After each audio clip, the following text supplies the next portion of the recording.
Welcome back to the deep dive, where we take that vast, just overwhelming ocean of information and distill it down to the pure, potent essence you really need to know. And today, Oh, oh boy, today we are strapping ourselves into what is, I think, the world's most famous and arguably most controversial piece of furniture. the psychoanalytic couch. The psychoanalytic couch, yes.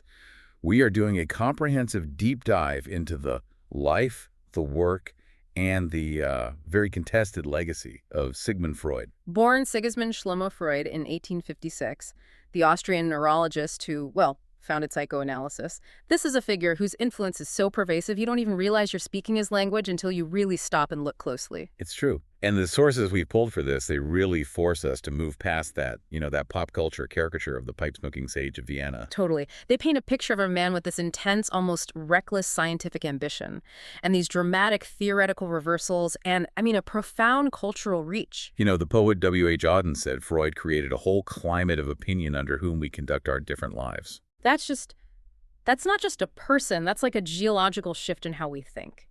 It's the atmosphere we all breathe. That phrase, a whole climate of opinion, is so spot on. And that's really our mission today, to unpack what exactly changed. It wasn't just a few new ideas. It was a fundamental shift in what we believe about ourselves. Right. We want to get to the bottom of how his concepts, things like infantile sexuality, the centrality of drives, the unconscious, the id, ego, superego, how they just infiltrated everything. Literature, film, how we parent, what we even assume about human motivation. And crucially, we have to talk about the controversy, because the same man who gave us all these concepts is also accused of, well, scientific rigidity, some pretty big theoretical missteps, and creating a movement that has often been described as, frankly, cult-like. Exactly. We'll be looking at all of it. The debates around the scientific validity of his work, its complicated social impact, especially when it comes to feminism, and his relentless critique of big institutions like religion. So this exploration is really designed for you, the listener, who wants a thorough but not overwhelming understanding of how Freud went from this promising but, financially struggling neurologist to a figure who basically defined the 20th century mind. So if you've ever wondered what something like the compulsion to repeat has to do with trauma, or why on earth he was once a huge advocate for cocaine, stick with us. You're in the right place. Okay, so let's unpack this journey. And we have to start right at the beginning. Freud's beginnings were pretty modest. He was born in Freiburg, Moravia, in the Austrian Empire. The first of 8 children, born to Galician Jewish parents, and his name at birth was Sigmund Freud, back in 1856. And there's this wonderful biographical detail I came across, that his mother saw the caul he was born with as a positive omen, a sign of a brilliant future. And that background, his Jewish identity, is just absolutely critical. Even though he was largely secular, it profoundly shaped his intellectual development. It fostered a kind of necessary nonconformism. An ability to stand outside the Viennese establishment. Precisely. Which he credited in his autobiographical study. He saw himself as an outsider, and, that's often a prerequisite for revolutionary thought. And it was an identity he actively kept up his whole life. We see later, in 1897, he joined the German Jewish Cultural Association, B'nai So that suggests a deep commitment to that cultural heritage, even if he wasn't, religiously observant. And his intellectual horsepower was, it was never in doubt. He graduated high school with honors, got into the University of Vienna at just 17. Initially planning to study law, right? Right, but it was pretty quickly drawn into the medical faculty. You mentioned intellectual power. The man was proficient in 7 languages. 7. German, French, Italian, Spanish, English, Hebrew, Latin, and Greek. That level of linguistic and classical knowledge meant he had access to, global intellectual history in its original form. A true polymath. But his early scientific curiosity wasn't pointed toward the human psyche. It was pure, hard science, biology, and neurology. Which brings us to probably the most famous and maybe the strangest early anecdote about him. The eels. The eels of Trieste, yes. In 1876, he spent 4 weeks at a zoological research station, and he dissected hundreds of eels in the Gulf of Trieste, searching for the male reproductive organs. They were notoriously hard to find. Hunting for eel gonads. That's a surprising place to start for the founder of psychoanalysis. And what did he find? Tell me. Nothing conclusive, which must have been so frustrating for him. But the anecdote isn't really about the result. It's about the methodology. It just speaks to his early, intense scientific rigor and this deep desire to uncover hidden biological truths. And after that, he spent 6 years in Ernst Bruck's physiology lab, right? Comparing the brains of different species, from humans all the way to crayfish. So he was literally doing comparative neurology, physically mapping out nervous tissue. And that work was, Hmm. it was seminal. How so? Well, his detailed research on nervous tissue was crucial context for the later discovery of the neuron in the 1890s. So this early period is vital because it establishes that the man who created psychoanalysis, a field often slammed for lacking scientific rigor, started his career with deep empirical neurological training. He wanted psychoanalysis to be a science. Exactly, because his fundamental training was in the physical sciences. So that scientific ambition was real, but so was the pressing need to earn a living, to support a family. And that's what drove him out of the research lab and into clinical practice. And this brings us to a period that is, well, it's almost unbelievable in retrospect, and one of the most controversial moments in his early career. The cocaine episode. This is the moment where that ambition collided with some very speculative clinical practice, and his reputation got, as one source puts it, somewhat tarnished. He was specializing in nervous disorders at Vienna General Hospital, and he becomes this early, really passionate proponent and user of cocaine in the mid-1880s. And he didn't just quietly use it, he championed it publicly. His 1884 paper on coca, it wasn't some cautious study, it was a full-throated, enthusiastic endorsement. Praising its virtues as a stimulant, an analgesic, a cure for depression, even a remedy for morphine addiction. He was completely infatuated with what he saw as its potential. A magical drug, he called it. He wrote that it gave him exhilaration and lasting euphoria. What's so fascinating is that this enthusiasm actually caused him to miss a huge professional opportunity. He narrowly missed securing scientific priority for discovering cocaine's anesthetic properties. How did he miss that? He was right there. He was so focused on the systemic, the psychoactive properties of the drug that he only mentioned the anesthetic possibility in passing. It was like a footnote, really. Meanwhile, his colleague, Carl Koller, uses cocaine in eye surgery in 1884 and gets all the scientific distinction and the fame that came with it. Wow. So if Freud had been a bit more cautious or maybe less personally invested in it as a cure-all. His whole career trajectory might have been completely different. And then, of course, that early excitement turned tragic. It did. The sources recount the story of his close friend, Ernst von Fleischmarksow. He was addicted to morphine from chronic pain, and Freud aggressively recommended cocaine to him as a cure. And instead, Fleischmarksow developed an acute, severe cocaine psychosis. He suffered terribly before his death a few years later. So Freud's medical judgment caused immense suffering to a close friend. What was the fallout from that? Well, despite global reports of addiction and overdose, the medical community quickly figured out the dangers. Freud never publicly admitted he was wrong.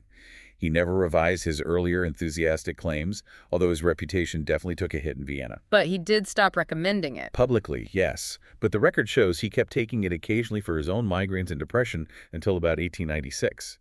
This whole period, from the mid-80s to the mid-90s, it really highlights a crucial character trait: Freud's willingness to aggressively pursue these radical, often highly speculative clinical paths, even at great personal cost. That's a good way to put it. The radical impulse. And that impulse didn't just apply to drugs. It apparently applied to his personal life as well. Ah, yes, the family dynamic. Let's talk about the Minna Bernays controversy. So, his domestic situation was complex. He married Martha Bernays in 1886. They had 6 children, including Anna Freud, who would go on to become his greatest intellectual heir. But the personal life also contains what many people see as this major theoretical conflict in his own life. The possibility of an affair with his sister-in-law, Minna Bernays. Right. Minna moved into the Freud household permanently after her own fiancé died in 1896. And the evidence pointing toward an affair, it surfaced pretty controversially. It did. The key piece of initial evidence is a Swiss hotel guest book, an entry from 1898, where Dr. Freud and Frau Minna Bernays signed in together. Which is circumstantial, but... And very suggestive of a trip taken without Martha. But the really dramatic evidence, the smoking gun, so to speak, didn't come out until decades later. And it came from the mouth of one of his great rivals, Carl Jung. Correct. Jung, who knew both Freud and Minna well, he confided to a friend in 1957, years after Freud's death, that Minna herself had told him about her intimate relationship with Freud. That's a critical piece of testimony. It suggests that the great theorist of repression may have been living out this very complex, repressed sexual dynamic right under his wife's nose. echoing the very family triangles he was starting to theorize about. Just think about the irony there for a second. The man who is about to define the Oedipus complex, the foundational family drama of Western civilization, was potentially running this complicated domestic triangle involving his wife, her sister, and himself. It just adds this intensely human, contradictory, almost novelistic layer to his biography. It absolutely does. And we should also briefly touch on the philosophical influences that were framing his work around this time. Right. He was influenced by his philosophy tutor, Franz Brentano, who discussed the possible existence of an unconscious mind. He also read Darwin extensively, and he was influenced by Edward von Hartmann's The Philosophy of the Unconscious. But the most curious intellectual relationship he had was with Friedrich Nietzsche. What's so fascinating there is his deliberate resistance to studying Nietzsche. Exactly. Freud claimed he was strongly fascinated by Nietzsche's writings, but he actively avoided reading him closely because he felt the philosopher's intuitive insights were just too similar to his own emerging theories. He didn't want his originality to be questioned. Right. He felt Nietzsche's work was this wealth of ideas that was already there. He treated Nietzsche's writings as texts to be resisted far more than to be studied. That is an incredible insight into a man who was so determined to establish his own originality, viewing philosophical precursors almost as what? Intellectual competitors. Competitors who might pollute the purity of his scientific discovery. So the definitive shift then, from a rigorous but struggling neurologist to a pioneer of psychopathology, that really began in Paris in 1885. It did. Freud went on a 3-month fellowship to study with Jean-Martin Charcot, the renowned neurologist at the Salpêtrière Hospital. Charcot was researching hysteria and experimenting with hypnosis. And Freud later called that experience catalytic, didn't he? He recognized that Charcot's work, showing that symptoms could be induced and relieved by psychological means, by hypnosis, was what turned him away from less financially promising research and toward medical psychopathology. Charcot was known for these dramatic clinical demonstrations. He'd often show the susceptibility of his mostly female patients to suggestion under hypnosis.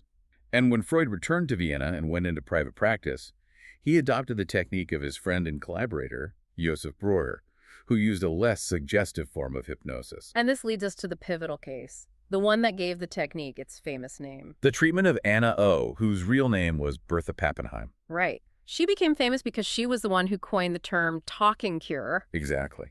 Breuer found that when she talked about her symptoms under hypnosis, and she managed to retrieve memories of traumatic incidents connected to their onset, the symptoms, things like paralysis or chronic cough, they would actually lessen in severity. So that established the fundamental idea. Neurosis stems from suppressed memories. But the claim of a cure for Anna O. has been really heavily contested, right? Oh, it's a messy picture. Breuer claimed a cure. He said the treatment ended with all her symptoms disappearing, but later authors just tore that apart. They pointed out that Pappenheim spent 3 subsequent short periods in sanatoria, diagnosed with persistent hysteria with somatic symptoms. So she was reportedly still suffering when she left Breuer's care. So even the foundational success story of the talking cure is built on contested ground. That's fascinating. It speaks to the retrospective construction of the history of the movement. Totally. Though some scholars do defend Breuer's original account. But the main point for our deep dive is that regardless of the patient's ultimate outcome, the method was established. Symptoms are meaningful, they're psychological, and they can be relieved through talking. Yet, Freud didn't stick with hypnosis. Why did he abandon it? The results were just too inconsistent. Not all patients could be easily hypnotized, and even when they were, the relief was often just temporary. So this forced the truly innovative step. Yes. Freud switched to free association. He encouraged patients to talk freely without any censorship or inhibition about whatever came to mind. The idea was that this seemingly random chatter would follow these lines of association straight back to the repressed core memory. And by 1896, this combination of clinical method and the theories he was deriving from it, using free association and dream analysis to reveal this complex structuring of unconscious material, it finally earned its own name. Psychoanalysis. And this whole process wasn't just detached scientific research for him. It was developed during an extremely intense internal period. His father died in 1896, which spurred his famous self-analysis. Right, using his own dreams and childhood memories. And at the same time, he was having physical symptoms like heart irregularities and deep depression, a neurasthenia as they called it then. This self-analysis, applying the method to himself, it brings us to the most critical, the most seismic shift in early psychoanalysis. The seduction theory reversal. So, initially, based on his early clinical work, where he was using what we'd now consider suggestive pressure techniques to coax out forgotten memories. He theorized that all psychoneuroses, hysteria, obsessional neurosis, were rooted in unconscious memories of real sexual molestation in early childhood. That was the seduction theory. And he was so confident in this. I mean, recklessly confident. He claimed 100% confirmation of his theory. He did, but there were problems. His colleagues were expressing reservations, pointing out how suggestive his methods were, and Freud himself noticed that many of his patients, they were often unconvinced that the scenes they described under pressure were actual factual memories. They felt like fantasies. They felt like fantasies. So he was facing this professional crisis. Either he stands by his 100% confirmed theory and basically implies that sexual abuse was literally universal in Viennese society, Or he admits his foundational theory was based on flawed evidence. What pushed him to reverse it? it was the self-analysis, particularly his exploration of his own feelings of hostility toward his dead father and jealousy toward his mother. Feelings that were clearly not based on real abuse, but on powerful wishes and fantasies. So he realized that the internal psychic reality was far more potent than the external biographical one, at least in forming neuroses. And that is a massive intellectual pivot. He replaced the idea of universal real abuse with the idea that infantile sexual scenarios, whether they were real or imagined, they only became pathogenic when they were acting as repressed memories. So the power came from the repression and the psychic reality, not necessarily the external fact. And that distinction, the move from external reality to internal subjective psychic reality, that's the foundation of modern psychoanalytic thought. It was so dramatic that he later admitted it in a 1924 addendum to one of his papers. He said, "I had not yet freed myself from my overvaluation of reality and my low valuation of fantasy." Wow, that's a huge admission for a scientist. He realized he'd prioritized documented, observable events over the invisible emotional power of our inner lives. But you can imagine the outcry. The reversal alienated a lot of early colleagues and critics. They saw it as him just dodging the social reality of child sexual abuse. But for Freud, this transition was necessary. It was. It laid the groundwork for the theory that presupposed autonomous infantile sexuality. The kids have their own sexual life, their own internal dramas, and that allowed him to formulate the Oedipus complex. Without the seduction theory reversal, psychoanalysis as we know it just couldn't exist. He would have been stuck on the external event, not the internal desire. So, with the talking cure established and the centrality of fantasy confirmed, Freud then turns his attention to, well, truly mapping the interior world. And the starting point for all of this is, of course, the unconscious. The unconscious, which, Freud openly admitted was already well known among poets and philosophers, but he was the one who wanted to establish scientific recognition for it. And he defined it based on the theory of repression. Right, and he distinguished between two types. First, you have primary repression, which he saw as innate and linked to the universal incest taboo. It's the foundational built-in repression you need for society to even function. And the second type? Acquired repression. That's where something that was once conscious gets rejected from awareness, forced back into the unconscious, and that's what often creates symptoms. He used these three different perspectives to describe the mental process, which he called the topographies. Let's start with the first one, from around 1915, the topographical model. Okay, so the first topography structured the psyche into three systems. First, the system UX, the unconscious. This is governed by the pleasure principle, which aims for immediate gratification, and it functions through primary process mentation. Okay, let's slow down on that jargon. Primary process mentation. What exactly does that mean? How is it different from how we think when we're conscious? Great question. Primary process thought is illogical, it's timeless, and it's dominated by wish fulfillment. It's basically how dreams work. In the unconscious, there is no no. Two contradictory ideas can exist at the same time. And it's timeless. Timeless. Conscious memory follows a timeline. But in the unconscious, everything is present, past, present, future, all at once. And it's characterized by what he called the mobility of cathexes. Okay, cathexes. If I'm thinking about psychic energy or mental energy, is this just how the mind invests emotional energy in certain ideas or objects? Precisely. A cathexis is the investment of libidinal energy into an object, a person, an idea. In the unconscious, these cathexes are supermobile. They can easily shift from one idea to another through processes like condensation, like combining multiple ideas into one dream image, or displacement, shifting emotional intensity from a threatening idea to a safer one. It makes the unconscious sound like this high-speed emotional logic computer that follows no rules. It kind of is. Now, the second system is the system PCs, the preconscious. This is the intermediate space. It's where unconscious thing presentations become bound by language or word presentations. It's the staging area for material that isn't currently conscious but can be recalled. And the third is the system scenes the conscious, the familiar world of logic, planning, and delayed gratification governed by the rational reality principle. But he realized this model had its limits. It couldn't really account for the unconscious moral censor that causes guilt, which must also be partly unconscious. So later on, in The Ego and the Id in 1923, he introduced the second topography. The famous one, the tripartite model, id, ego, and superego, the iceberg. That's the one. Let's define them because they're everywhere in our culture. The id, the id is the pure primal reservoir of instincts and drives. It operates entirely on the pleasure principle, seeking immediate gratification. It's the unbridled force. And its opposite force is the superego. The superego is the moral component. It's our internal policeman, embodying the ideals and prohibitions we absorb from our parents and society. And it is often unconsciously very, very harsh. And stuck between them is the ego, the rational manager. The ego's entire job is to try and find a workable balance between the impractical hedonism of the id, which wants everything now, and the equally impractical moralism of the superego, which wants total perfection. The ego is the part that deals with external reality, using the reality principle. I found the analogy he used for the ego-id relationship so powerful. He compared it to a charioteer trying to control powerful horses. Right. The horses are the raw energy and drive the id, and the charioteer is the ego, just trying to provide direction. Which implies the id is the true source of power. It absolutely is. The id is the engine room, the source of all psychic energy. The ego only borrows its power from the id. If those horses decide to bolt, the charioteer can try to steer. But ultimately, the raw force is in the id. The ego isn't stronger, it's just the coordinating, directing part.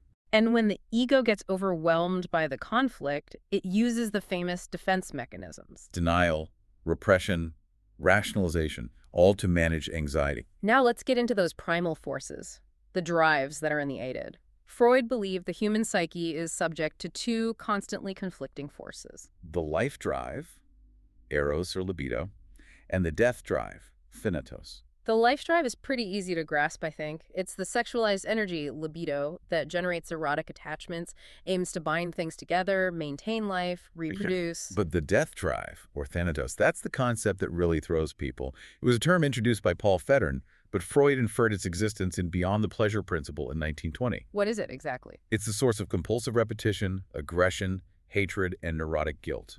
He inferred it by observing a seemingly contradictory behavior, the compulsion to repeat. Okay, explain that paradox. If the mind wants pleasure and avoids pain, why would it compulsively repeat earlier, often traumatic, impressions? That seems to go against the pleasure principle. Freud saw this dramatically in the dreams of traumatic neurotics. They would repeatedly dream of the traumatic event, not some wish fulfillment fantasy. He also saw it in children's repetitive play, a child repeatedly throwing and retrieving a toy, the famous Fort da game. And he theorized that this repetition was an effort to work over and master earlier impressions that were initially too overwhelming. Yes, repetition as an attempt at mastery. But, taken to its extreme, it reveals this fundamental psychic tendency to restore the original state of non-existence, a zero-tension state, death. It's the tendency toward the extinction of energy, a move backward. Exactly. And this drive, when you turn it outward, results in aggression. When you turn it inward, it results in guilt or self-destructive behavior. And the foundation for all this interior mapping is the concept of psychosexual development. He proposed that infantile sexuality starts in a state he called polymorphous perversity. Meaning, the infant's body can get pleasure from any zone. This generalized sexuality then progresses through distinct developmental phases, each defined by the dominant erogenous zone, the oral, anal, and phallic stages. And these phases are critical because if you get fixated or regress to one of them, that's supposedly what explains neurosis or perversion later in life, right? Absolutely. If a child gets stuck at the oral stage, you might see excessive eating or smoking later. Stuck at the anal stage, you might see excessive orderliness or miserliness. These phases eventually lead to a latency stage, a quiet period before adult genital sexuality emerges. And the whole system, as you said earlier, it all hangs on the Oedipus complex. Freud called it the central tenet of psychoanalytic theory. He did. But given the immense modern backlash over his views on gender and sexuality, how could he possibly call a concept rooted in castration fears the central tenet? Did he not see how fragile that was, theoretically? For him, it was the necessary bridge between nature and culture. The Oedipus complex wasn't just about a kid wanting a parent. It was the mechanism that forces the child into the social world. The normal path involves the child renouncing their incestuous desires toward the primary parental figure. And that renunciation is precipitated by the fantasized threat or the fact of castration. Which is what forms the superego, the moral structure. The complex forces the child to identify with the same-sex parent and internalize the rules of society. If you don't navigate this successfully, you're left with neurosis. He saw it as universal. Okay, let's dive deeper into one of the most contentious parts of his theory, his writings on gender and sexuality. He famously called it the dark continent. It was a dark continent because he really struggled to explain female development using the same phallocentric framework he built for male development. His account of femininity is entirely based on the different paths taken as a result of the castration complex. So how does it differ for a girl in his theory? For the boy, the realization of castration ends the Oedipal phase. It drives him to repress incestuous desire out of fear. For the girl, the fact of anatomical difference, the lack of a penis, is what starts the Oedipal phase. The girl moves from an attachment to her mother to her father because of this sense of deprivation. Which results in penis envy. Yes, the girl experiences this sense of deprivation, which leads to penis envy. And that concept doesn't just mean wanting the physical organ, but desiring the power and privileges that came with masculinity in that culture. And he linked this to women being more prone to neurosis and hysteria. He did, which sounds intensely biologically deterministic and culturally limited now. And the critique was immediate, even from within his own movement. Early followers like Karen Horney rejected penis envy outright, didn't they? They did. She argued that Freud's structure just failed to account for a primary femininity that exists on its own terms, not in reference to a male standard. Ernest Jones, a loyalist, even coined the term phallocentrism to criticize the fundamental bias in Freud's position. And what was Freud's response to all this internal dissent? He basically held firm. He maintained a steadfast objection to critics who he felt failed to distinguish more clearly between what is psychic and what is biological. He insisted on the validity of his findings, arguing that the social reality phallocentrism mirrored the psychic reality penis envy, whether people liked it or not. So he held firm to the idea that anatomical difference created a different psychic path. Which remains one of the most controversial elements of his entire body of work. All right, moving from the internal world of theory to the external world of building a movement, Freud's push for recognition was just relentless. By 1902, he finally got his long-standing ambition. He was made a university professor. Professor extraordinaris. And this wasn't purely on merit, which is a great anecdote about the reality of his life in Vienna. The sources note his appointment had been blocked for years by political authorities. Mostly due to latent anti-Semitism and his controversial theories. Right. And how was it finally secured? Through influence and allegedly a bribe. It was secured through the intervention of an influential ex-patient, Baroness Marie Ferstel. She supposedly had to bribe the Minister of Education with a valuable painting. It just shows that even for a thinker of Freud's magnitude, navigating the Viennese establishment required influence, money, and power dynamics. In that same year, the movement formally began with the creation of the Wednesday Psychological Society. It was formed at the suggestion of Wilhelm Stuckel, and the original members were all physicians, including Alfred Adler, Max Gahan, and Rudolf Reitler. And there's that vivid description from Max Graf, the father of the famous Little Hans case study. He described the atmosphere of these weekly meetings at Freud's apartment as being less like a medical seminar. And more like a religious revival. He described the ritual: a paper presentation, black coffee, cakes, a ton of cigars and cigarettes. But the key line was, the last and decisive word was always spoken by Freud himself. There was the atmosphere of the foundation of a religion in that room. A new prophet. That's telling. By 1908, the group formalized into the Vienna Psychoanalytic Society, and the first International Psychoanalytic Congress took place in Salzburg. But the ultimate legitimizing breakthrough came in 1909, when Freud, with Carl Jung and Sandor Ferenczi, traveled to America to Clark University in Massachusetts. He gave 5 lectures on psychoanalysis there, and the reception was just transformative. He got an honorary doctorate and, crucially, public endorsement from distinguished academic figures like James Jackson Putnam, a Harvard professor. That visit was a massive breakthrough for the psychoanalytic cause in the United States. It lent it an air of academic respectability that was often denied to him back in conservative Vienna. It was validation on a huge scale.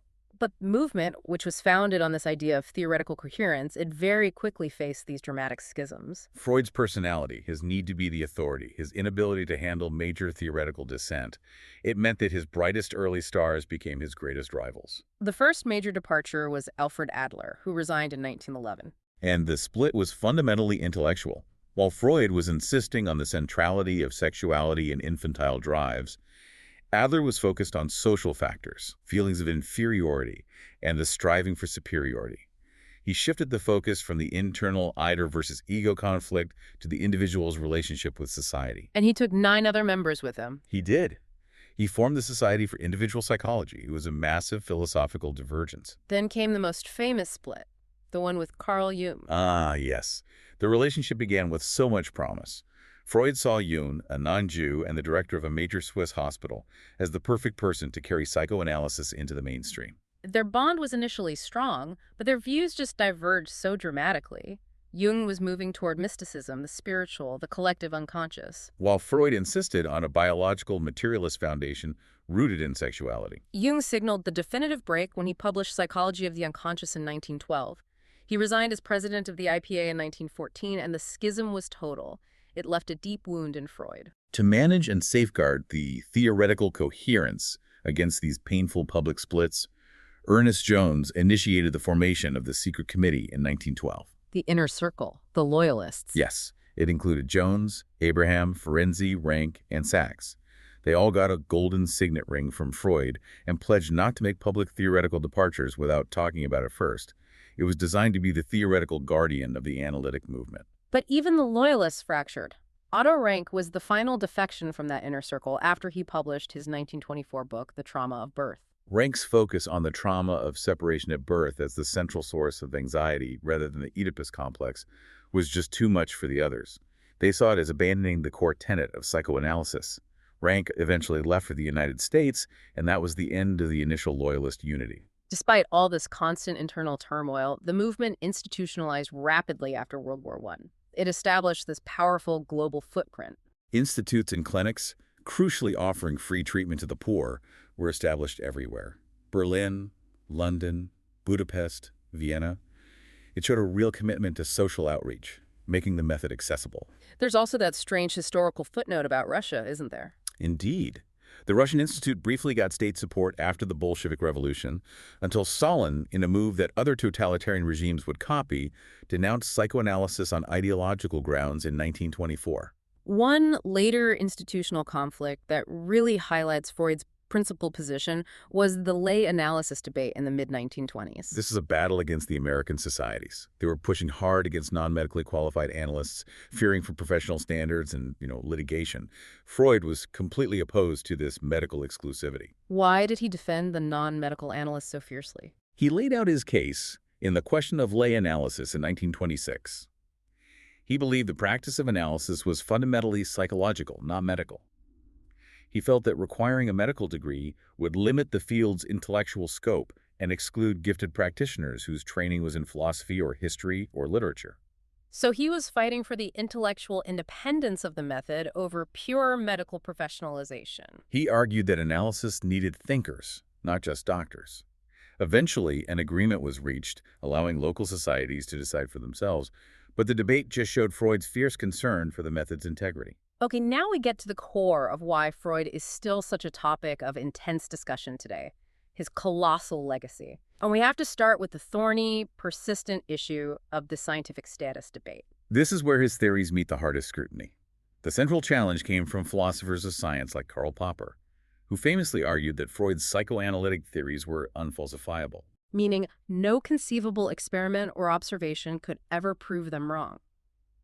So if everything a patient says, whether they agree or disagree with an interpretation, can be explained by the theory, then the theory is essentially outside the realm of genuine science. Popper put psychoanalysis in the same category as astrology in terms of scientific rigor. But that viewpoint is far from universal, even among philosophers who critique Freud. Right. The philosopher Adolf Grünbaum, for instance, he argued that Freud's theories could be tested, even if the clinical evidence Freud himself provided was insufficient.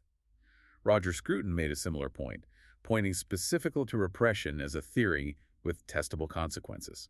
So the debate really hinges on whether the concepts can be tested or if they're just inherently unscientific because they rely on subjective reports. And what's fascinating is the mixed bag of results you get when you actually try to test the testable components. Yeah. A major 1996 review by Fisher and Greenberg tried to systematically look at the empirical literature. And what did they find? Selective support.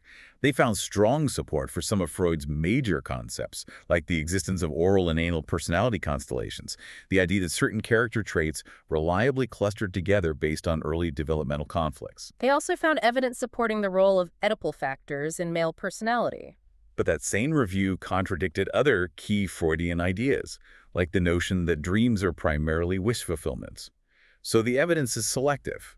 It's not a wholesale rejection or acceptance, but this complicated partial validation. And now there's a strong resurgence of interest coming from the hard sciences, from the emerging field of neuropsychoanalysis. Founded by neurologist Mark Solms, this group argues that Freud's 19th century theoretical map might have actually anticipated 21st century brain imaging. That's a huge aha moment for anyone listening.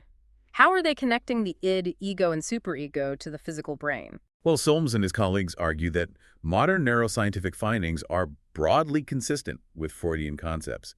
For example, they look at deep brain structures, the upper brainstem circuits, which are linked to raw, appetitive seeking behavior. Which aligns strikingly well with Freud's description of the id and the pleasure principle. Exactly. They also look at how prefrontal lobe damage impairs the ability to suppress unwanted emotions, which maps neatly onto the concept of repression. So when a Nobel laureate like Eric Kandel argues that psychoanalysis still represents the most coherent and intellectually satisfying view of the mind, he's not saying it's the best therapy, but that it's the best model for organizing the complex dynamics of motivation, memory, and emotion. Precisely. It suggests that while the topographical model might be neurologically simplified, the dynamic model, id, ego, superego drives, it seems to capture some structural truths about the brain's internal conflicts. Shifting to philosophy, Freud is almost mandatory reading. He gets grouped with Marx and Nietzsche as one of the three masters of suspicion by the philosopher Paul Ricoeur. A truly influential designation. They're the masters of suspicion because they all share this common ground of unmasking the lies and illusions of consciousness. They showed us that our conscious self is not the sole reliable narrator of reality. Something hidden class struggle, will to power, the unconscious, is really driving the engine. And this led to such diverse political interpretations. Psychoanalysis was often seen as inherently conservative by some intellectuals, too focused on adjusting to society. But it was also embraced by radical thinkers.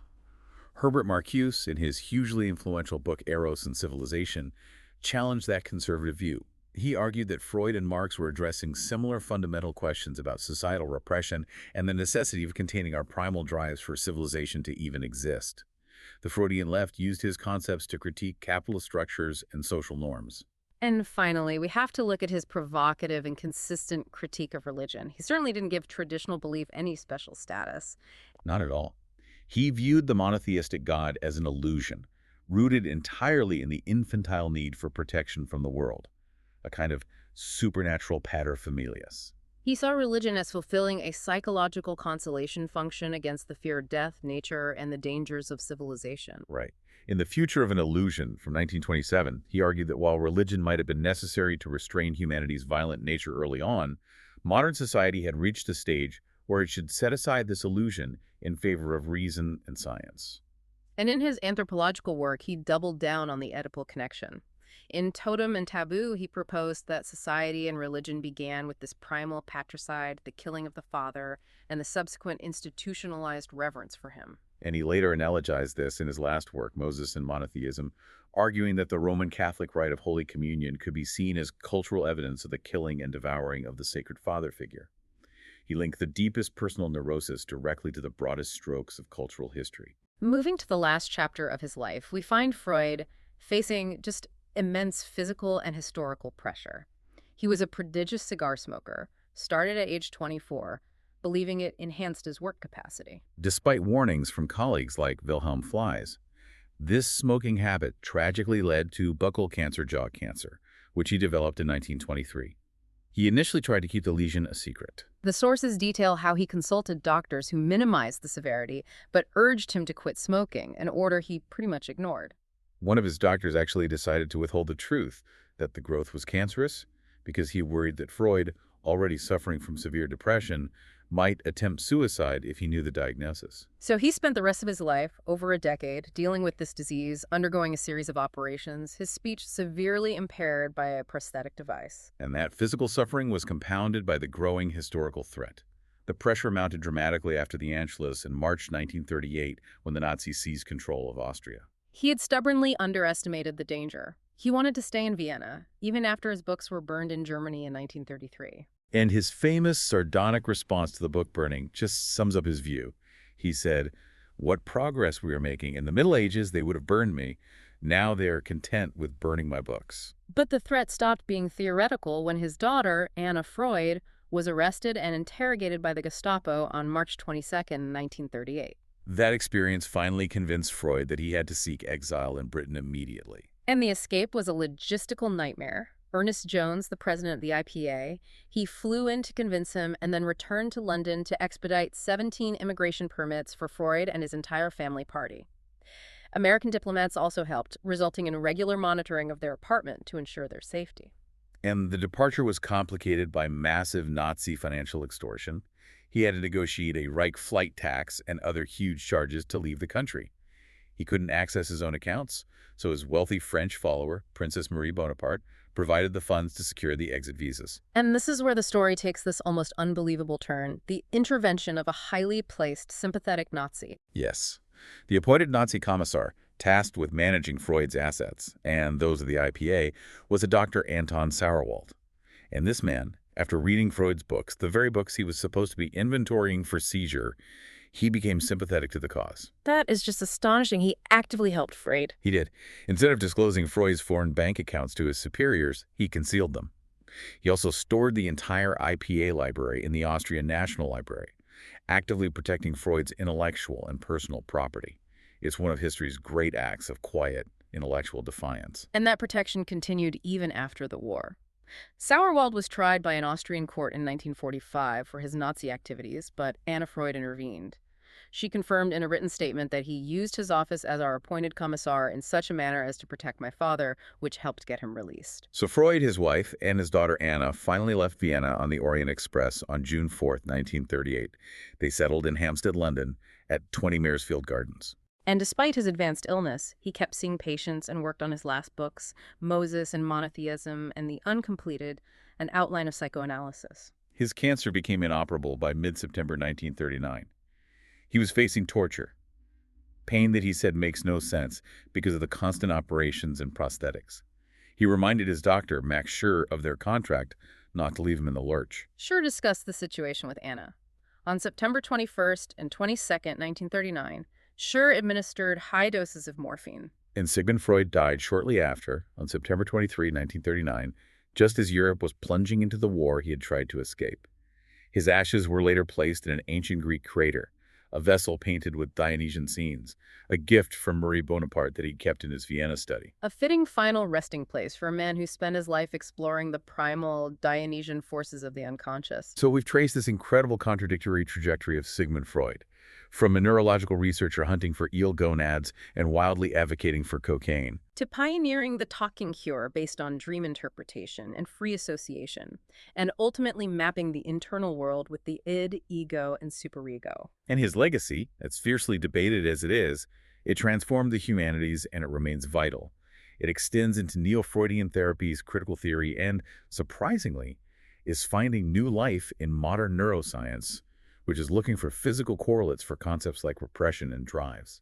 He just transformed how we talk about ourselves, even if we never step foot in an analyst's office. He gave us the language of self-deception and internal conflict. We noted that Freud connected the Oedipus complex not just to individual neurosis, but to anthropology and culture. He argued that totemism itself reflected a tribal Oedipal conflict, the killing and subsequent reverence of the father figure. So if the foundational concepts of our deepest psychological struggles are, as he suggested, echoed in our most ancient collective cultural rituals, What universal psychic laws, beyond just individual experience, might still be waiting for us to truly discover or challenge within that vast, enduring continent of the unconscious? That, I think, is the continuing unresolved question his life leaves us with.